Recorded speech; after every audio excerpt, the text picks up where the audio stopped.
So this is not strictly EUC, despite the fact that it's an EUC forum. But everybody here has to present to customers, has to present at community events, has to stand on stage with a bit of PowerPoint. So we thought we'd do some interesting PowerPoint stuff. Yeah, everything you're about to see, there's no mirrors involved or trickery, there's no sleeves. It's all natively in PowerPoint. Even this, Jim won't introduce it, but this twirling circle is extremely clever. You probably don't realize how clever it is to achieve this in PowerPoint, but Jim did that last night. So that's all good. So what has happened is I delivered an intro session at E2EBC. Most of you have heard of that 2 E2EBCs ago. I used some of what Jim had done the day before as well, implemented that, and then Jim and I decided to do a follow-up session where we made it much more business usable content. So I'm going to present a video at the beginning in about 8 minutes, which goes through the first 45-minute session that I did originally to bring you all up to speed. And then Jim and I are going to spend the rest of the time showing you some kind of practical things you might want to be able to reuse in your environment. Okay?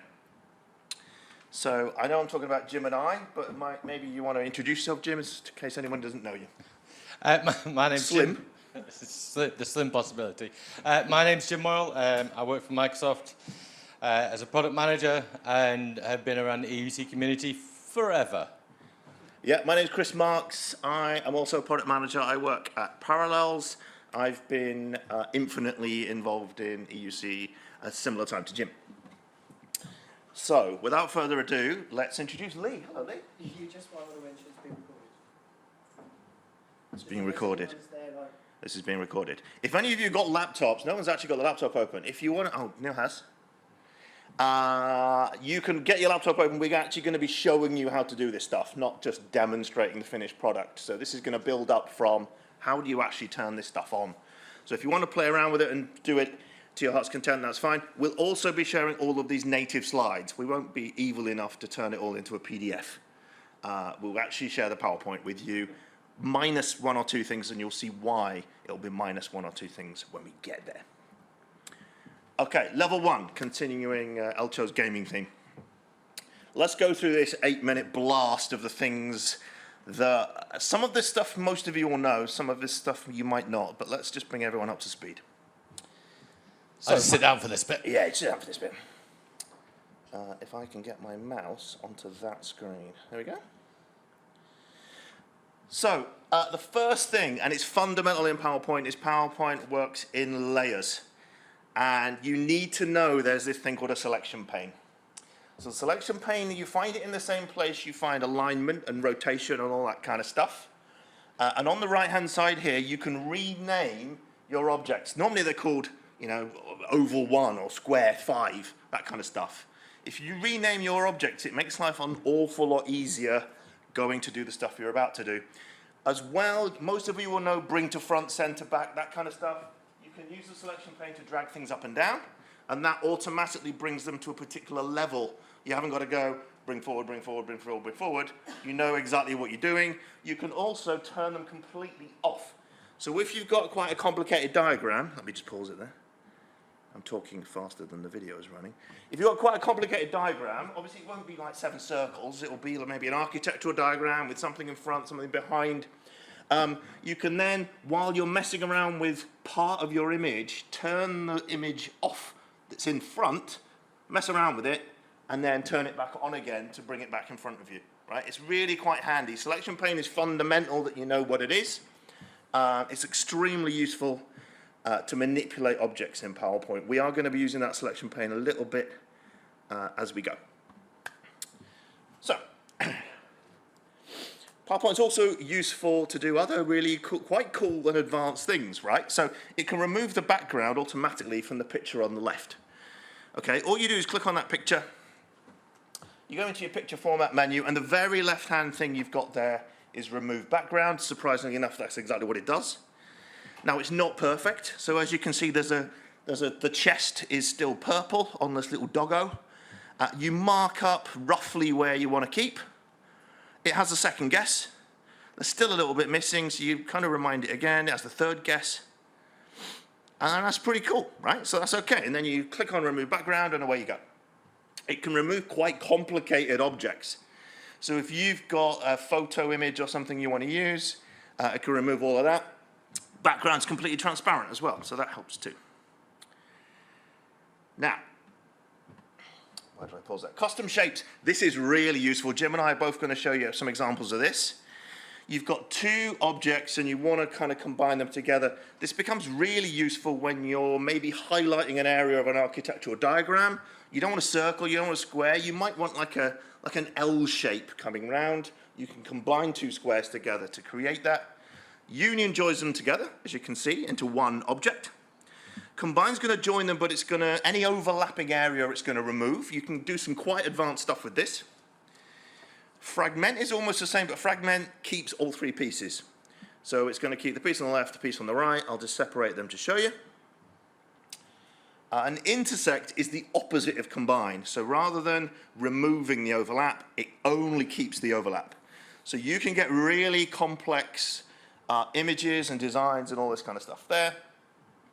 And then subtract takes the second object away from the first object. That's why it's important the order you click on them. So I've selected the blue object, then the orange, and done subtract. If I do the opposite, select orange, hold down Control, select blue, do exactly the same thing, it now keeps the orange object. Okay? Like I say, Jim and I are going to give you some practical examples of that. A lot of you will be recording instructional videos for customers. PowerPoint's got a really cool little feature. If you go to record, then go to screenshot, it looks at every window that's open on your desktop at that moment in time. You select it and it inserts it directly in. There's no need to create a screenshot, or there's no need to use the, whatever it's called, the snipping tool, any of that stuff. You just smash it straight in. Okay, you can tell I did this at E2EVC because that's the presentation I've got in there. Why it was defaulting to Spanish, I don't know. There we are. Because we were in Spain? Maybe we're in Spain, yeah. Maybe. That's why you earn the big bucks. Okay, morph. This is, if you forget everything else, remember this one thing, right? Morph is a slide transition, and it makes it really easy to make things move around the screen, okay? All I've done is duplicate the slide, and I've moved that blue circle. Slide 1, circles on the left, slide 2, circles on the right, and I've used the morph transition. And what happens is it automatically fills in the gaps. Okay? Pretty straightforward. It can do an awful lot of stuff other than this. However, what if I want to take it a little bit further than that? Okay, I'm going to stop this in just a second. What if I want to morph a circle into a 1, 2, 3 hexagon? Yeah? Impossible, right? This is where the magic begins. Okay, I'm going to try and zoom in here on my non-active screen. Can you see this object? This is why the selection pane is important. It's very blurry, but it's exclamation mark, whatever you want to call it. Right? That's important if you want to use morph to make the shape change. If you just call them the same thing, this won't work.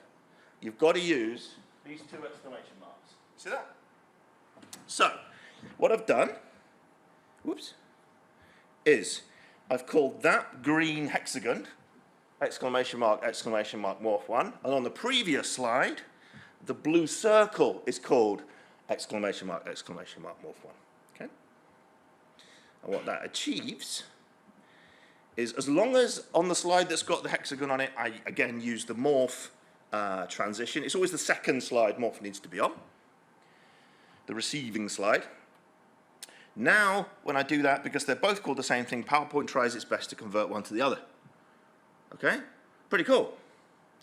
Now, you might not use it to convert a circle to a hexagon, but you might have two architectural diagrams, and on the second slide, you're trying to extend what you're explaining to your customer, so the shape needs to change. Morph is really cool for that kind of stuff. Replaying ink is really good for a whiteboard session with a customer that you may have pre-done. So there's a thing called inking in PowerPoint. So this was drawn freehand. You can do a much better job than me. I'm kind of going on-prem, then cloud, right? just like you all do. Anyway, so when you now look at animations, most of you have seen animations, there is a new animation that only gets shown when you click on something that's been inked, that's drawn freehand, and that's called replay. And what that does is that replays exactly how you drew it in the first place. So this is really good for stepping a customer through a whiteboard, but you've pre-recorded it, okay? So you might have other shapes on your slide as well, but you go in there and you say, right, I'm gonna add these animations, and I replay all of these animations, and then I decide what order I want to play them in, and do I want them to come in automatically or on a click? And you can imagine I'm talking to a customer, going through it, yeah, here you go, here's your server, there you go, here's the cloud. I mean, I've left off the pound sign, right? But that's basically the process. Cameo was introduced into PowerPoint as an accessibility feature for people to rehearse presentations and that kind of stuff. Then COVID hit, everyone started doing their presentations via things like Teams or Zoom or whatever it happens to be. And now it's used quite a lot for online meetings. It basically embeds your camera inside the slide itself. So you don't have to show your camera in Teams. PowerPoint is going to pick that camera up. Okay? And you can change the shape and you can make it all look stupid, which obviously Chris, being Chris, has chosen a love heart because he's an idiot. But you can see, there I am. Okay? Love you guys.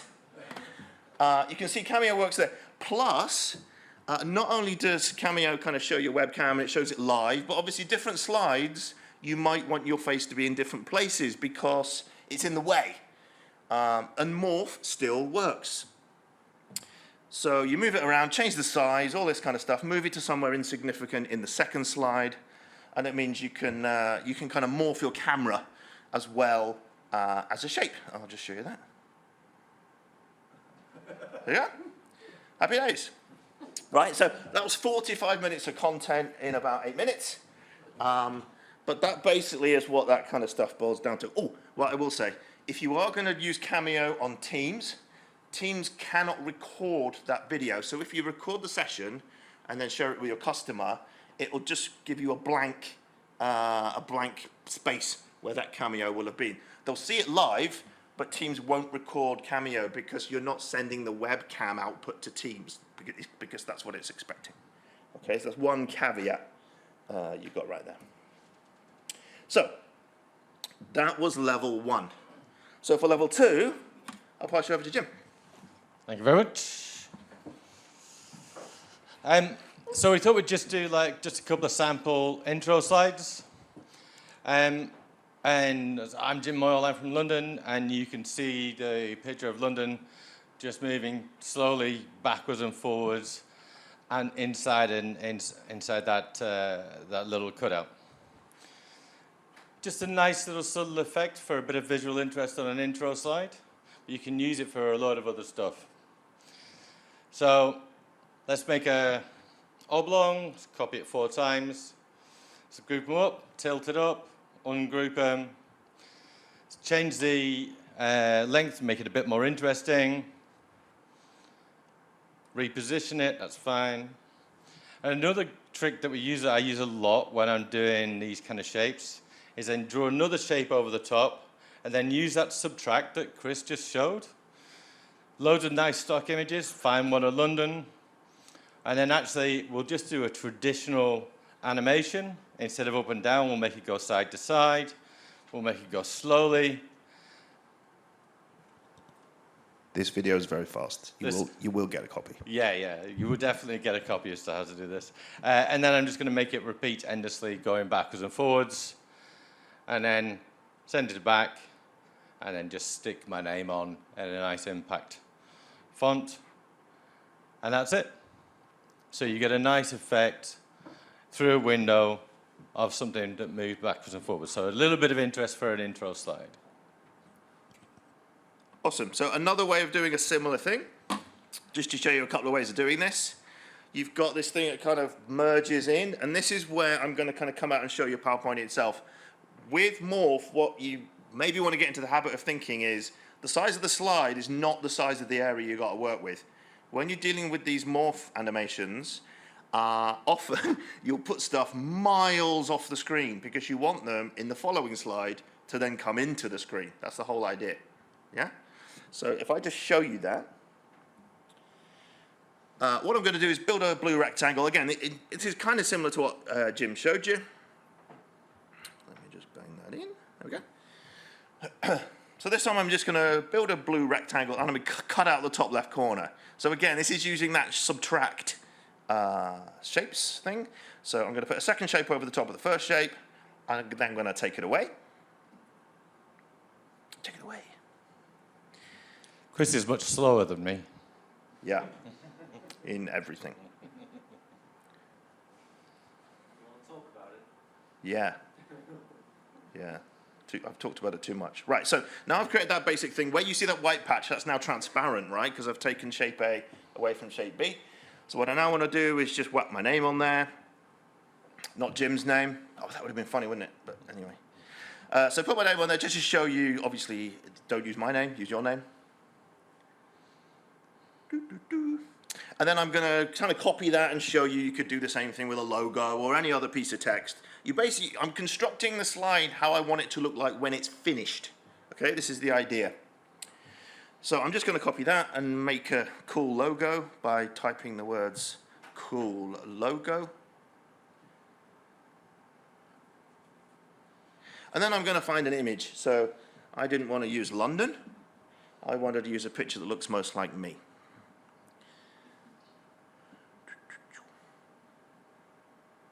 Yeah, we need a happy medium between your video and my video, don't we? We need to slow yours down. Slow mine down mine slightly, up. speed yours up slightly. Yeah, so I'm just doing an image search. You could obviously use AI or whatever you want. I guess. So there's loads of good images and stock images built into PowerPoint you can just use. So I'm looking for one that looks like me. Hyena? No. Yeah, that one. There we go. I see it, yes, yeah. You see it, yeah? Some people say it's Lee Mack, but no, it's me. So I'm now going to make that image the same size as the kind of hole that I left in the slide, and then I'm going to send it backwards so it's right at the very back. You could then trim up that photo so it doesn't hang out, but it doesn't matter because no one's going to see that. So that's what I want it to end up like. What I then do is I duplicate that slide, and I then put what I want it to start as. Okay, so that's what I want my title to kind of look like when I'm introing it. But what I'm now going to do is duplicate that. He says, come on. There we go.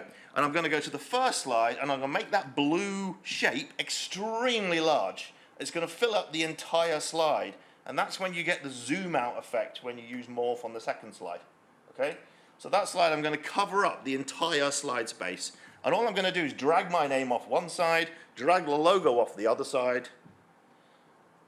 Pretty simple, right? There's no technical process involved in here. And yet when I click on the slideshow, as long as morph is on the second slide, you can already see a preview of it there. It's going to come on nice in, and it's going to be kind of cool and groovy.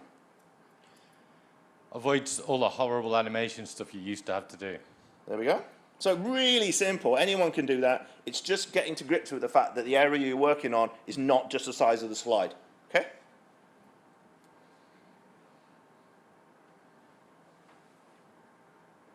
Is that me again? Is it you? That's me again. Oh. That is you. So just let's show you how to do this. So Chris showed you that you could subtract shapes. You don't just have the ability to subtract shapes. So I'm going to pick something that is reasonably sort of generic that for a background. In this case, some water. Again, I'm going to draw something over the top. And let's just insert some text.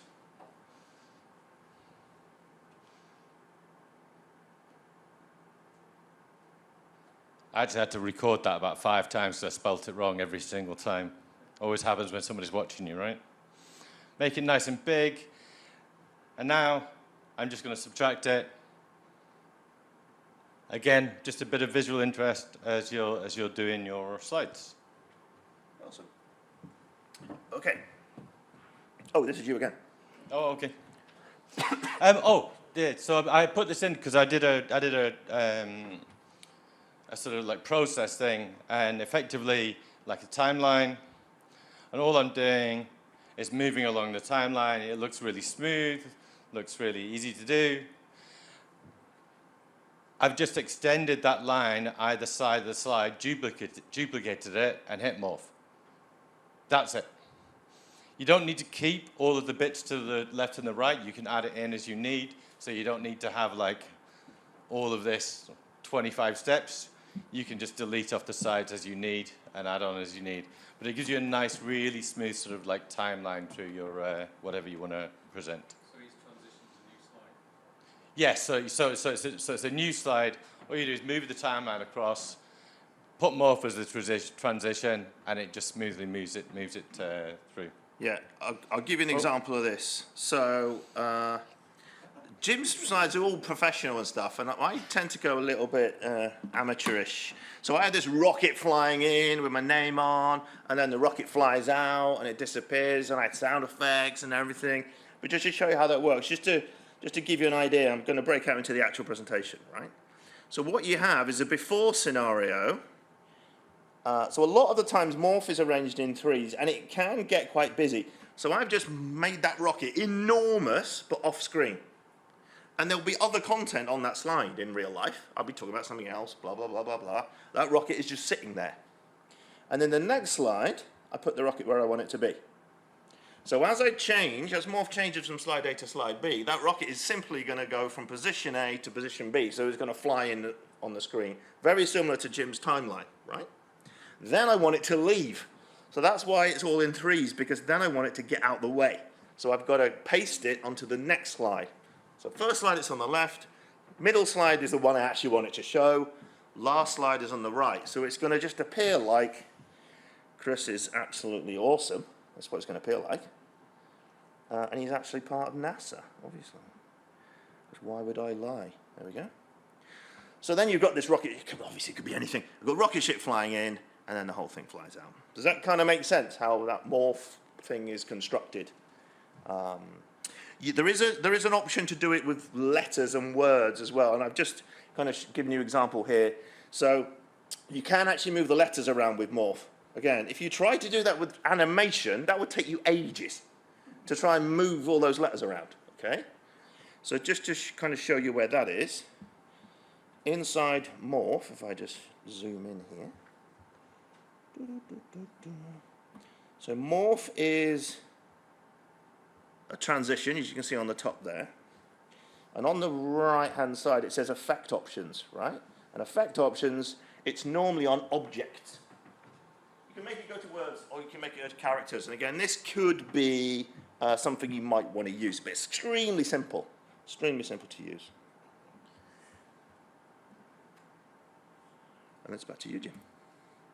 So for the word stuff, the word transition, I use that quite often when I'm showing off code, because you want to show the first bit of code, and then you can move it out and have words move in as you bracket it and you build up the structure of code.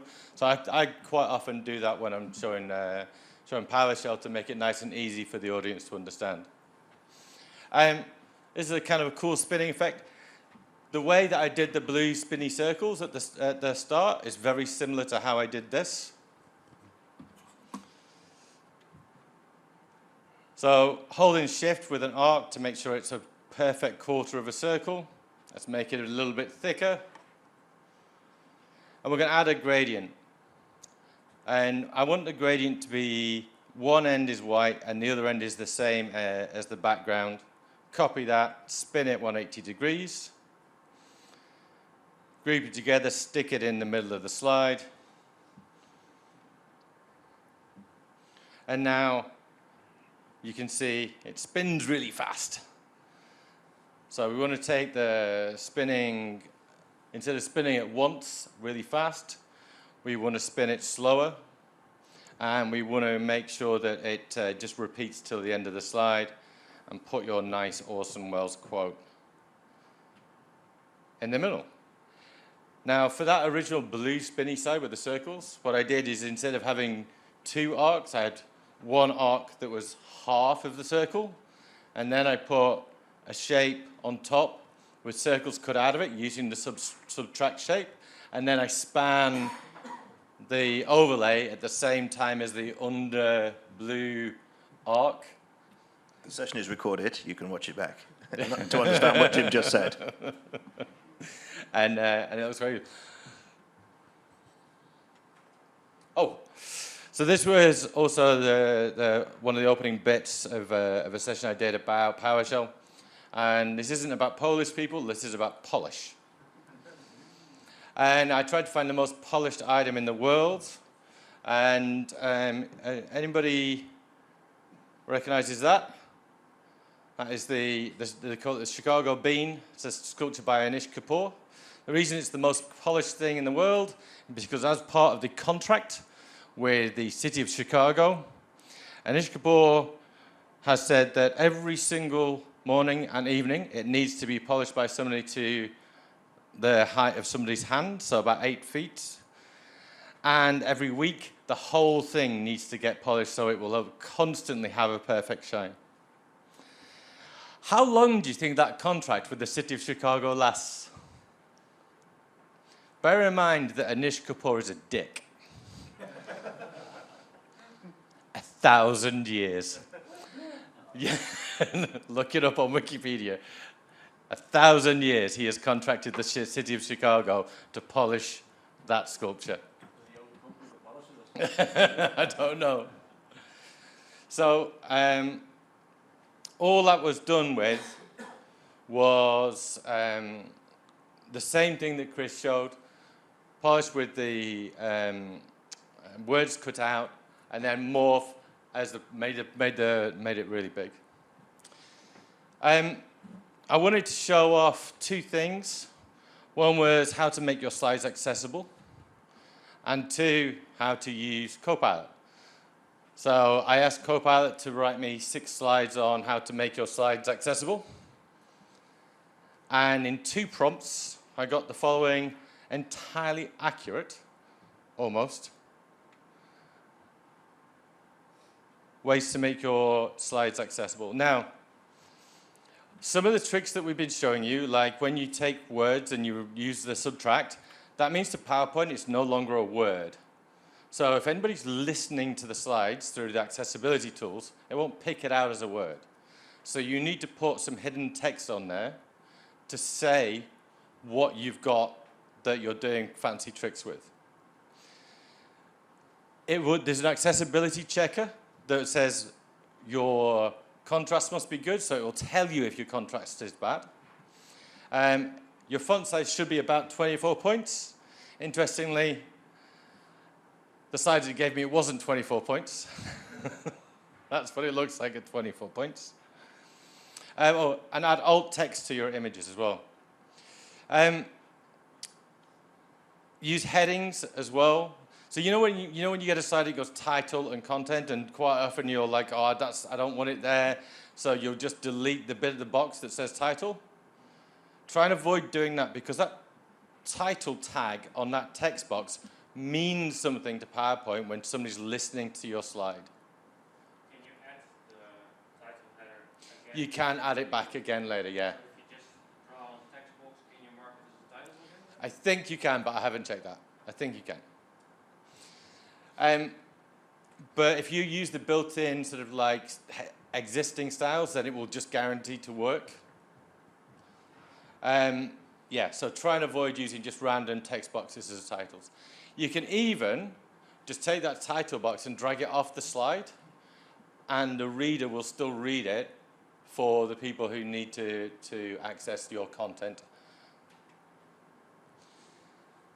Use meaningful hyperlinks, because you don't want to be reading a massive HTTPS string. Yeah.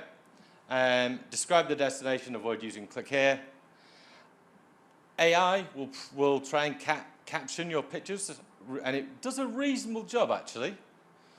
But you should review all of the captions that AI has put in for you, and make sure it actually describes whatever pictures you're doing, and put transcripts along for any recorded video.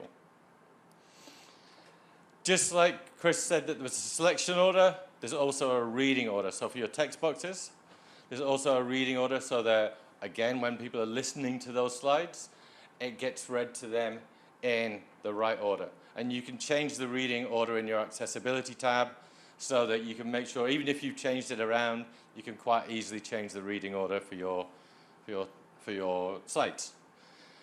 This was a really excellent summary of accessibility options for PowerPoint. All of that was created in Copilot with 2 prompts.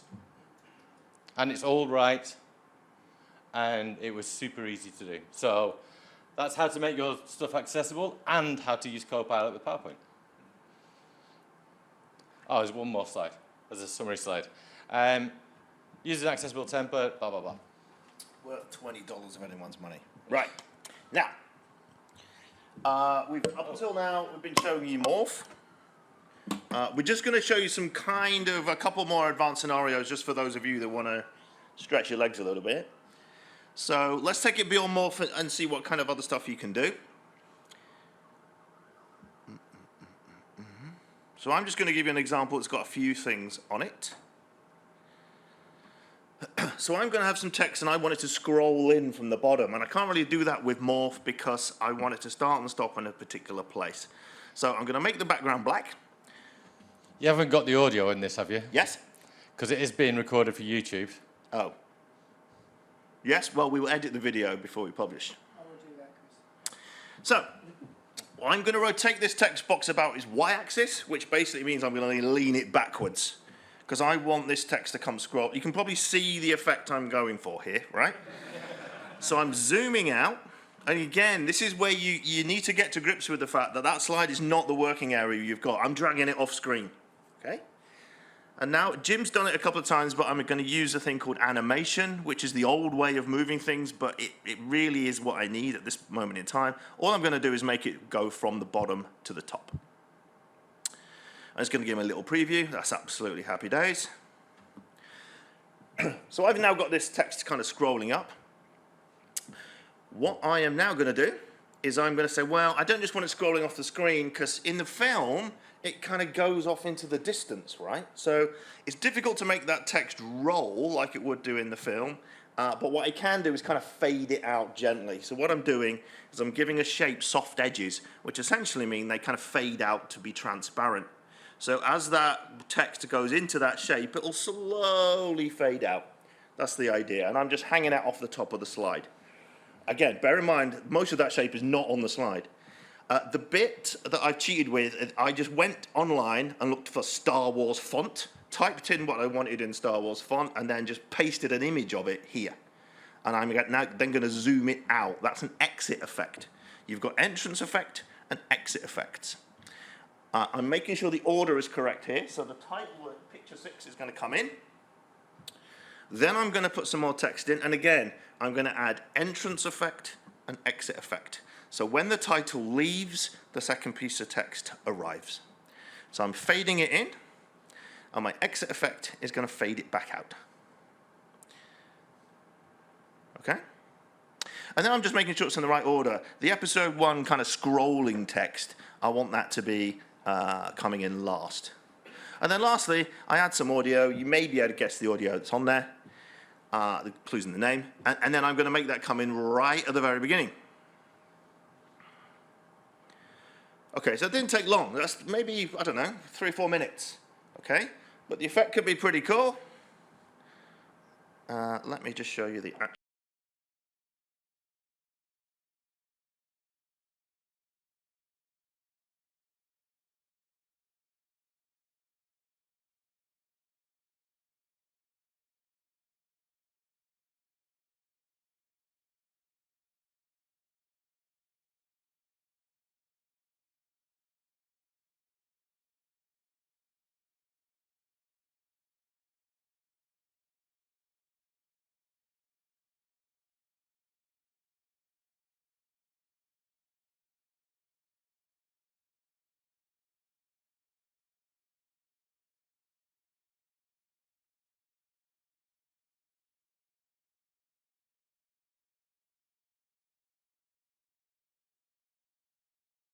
anyone else or presenting on my own, I'd say that's about as complicated as it gets. Okay. However, today Jim's here. Okay. So I'll hand over to Jim, and he can teach you through some other things. So this is a slide I made a while ago, and it's, out of all of my presentations that I've ever given, it's the slide that people have asked me for the most. So the red boxes are servers, the blue boxes are users, and I wanted a visual way to demonstrate what happens when people are logging off randomly. And I wanted to go, okay, how many users can you log off before you can turn 50% of your infrastructure off? Any guesses? Not anybody who knows the answer, Lee.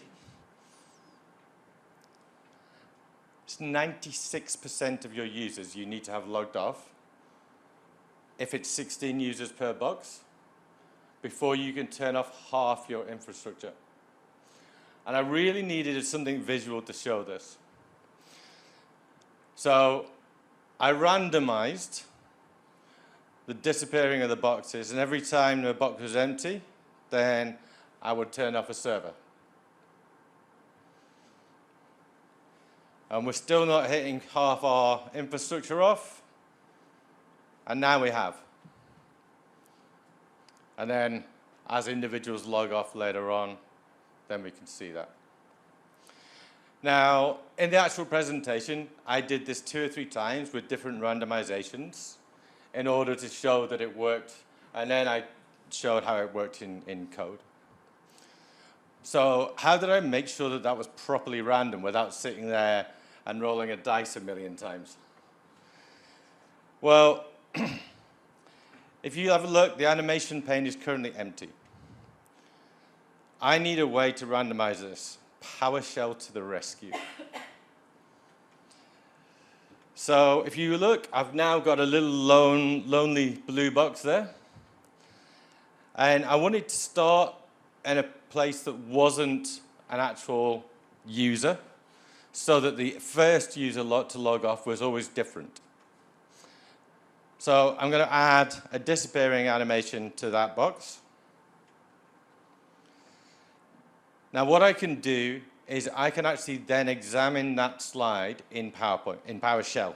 I'm going to probably get confused those 2 things quite a lot while I'm talking about this.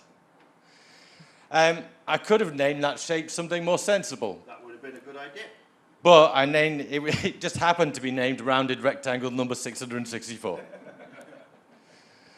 But I didn't initially expect to present this, so it's not named something sensible. But I can add in the Office COM object for PowerPoint applications, and then I can feed it in the slide. I can open it, and I can navigate to the first slide. Hang on, Jim. Ryan? Do you have to actually close PowerPoint before you run the script? I'll show you in a second. Does this work on a Mac? I have no clue. Probably not, because Macs don't have COM objects. But I'm picking up the animation from that single square. And then I'm getting the IDs of all of the blue squares. And I'm selecting the ID property and putting them into an array. Now I'm using the PowerShell getRandom to pick one of those IDs out of that array. And then once I've picked it, I take that ID out of the array and apply the animation. And then we go again and we loop through that. And then I'm going to save and close and quit the application. But I can actually do it while it's open. So there's my original slide. And I'm just going to run that code. And then there's my slide. Let's have a look at the animation pane. And this is one of the most satisfying things ever. Because you can just sit back, and that little script in the background will pick a random square out of all of those random squares and gradually make all of them disappear, all 512 of them.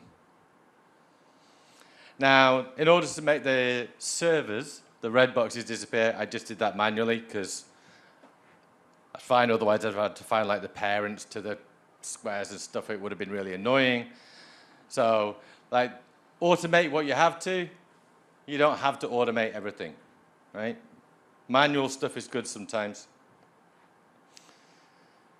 I love watching all these appear. It's just very, very, very nice.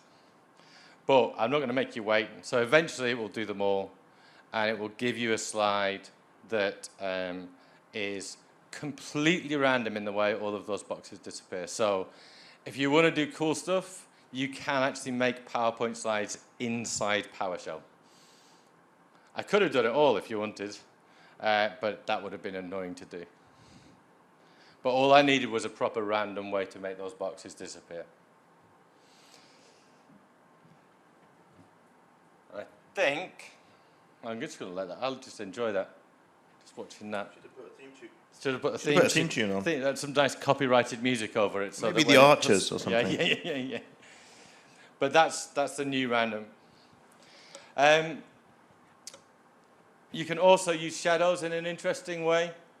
So it looks like, you know, you've got a paper cut depth in it.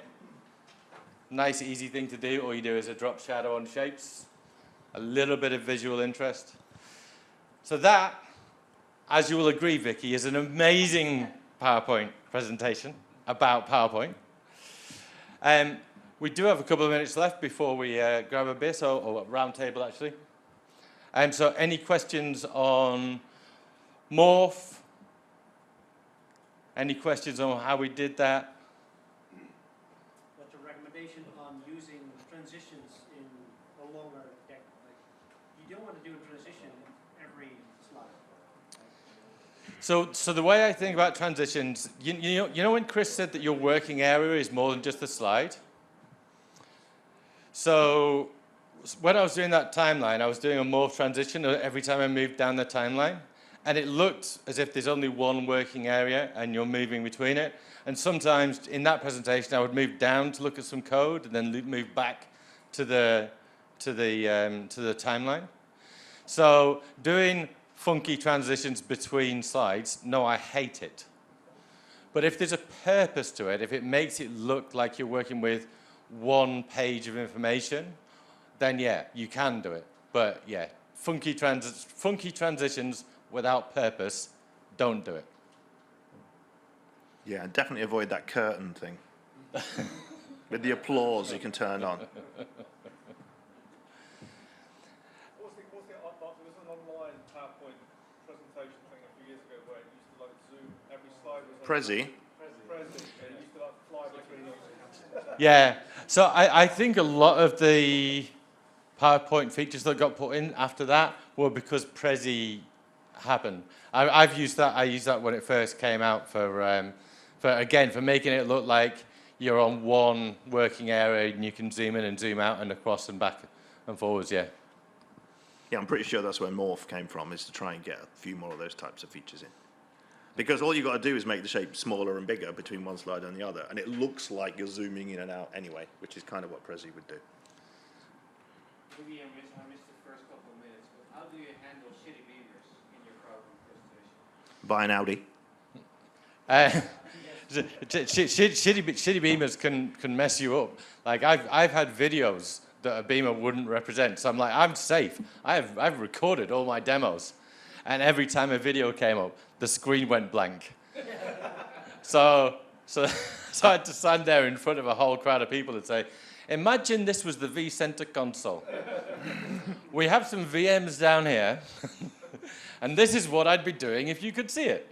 So bad projectors can ruin any presentation. Yes.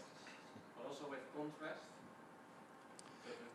With contrast, yes. So if you do the accessibility options, it will point out any bad contrast you've got. So that's also a good thing to do to deal with bad projectors, to make sure you've got good contrast on your slides. So you get a 2-for-1 there. Sometimes it's unavoidable. I mean, you were in the presentation that I gave, Ryan, where I had a screenshot with these slidey buttons, and the contrast of the projector was so poor, the buttons literally disappeared unless they were switched on. So the only way around that is to either change the contrast of the image beforehand or test with the projector before you start presenting, which is not always possible. Yeah. Does anybody have some stuff that they'll use for presentations in the future from that? More for the win. Yeah, Morph for the win. As Chris said, if you remember anything, because Ingmar, you used Morph really well in your presentation as you were explaining the MSX thing. I noticed that looked really cool. And informational as well, helped with the delivery of the information. So don't use it for effect, use it to help deliver the information. All right, I think we're out of time. We're on 0. Thanks very much.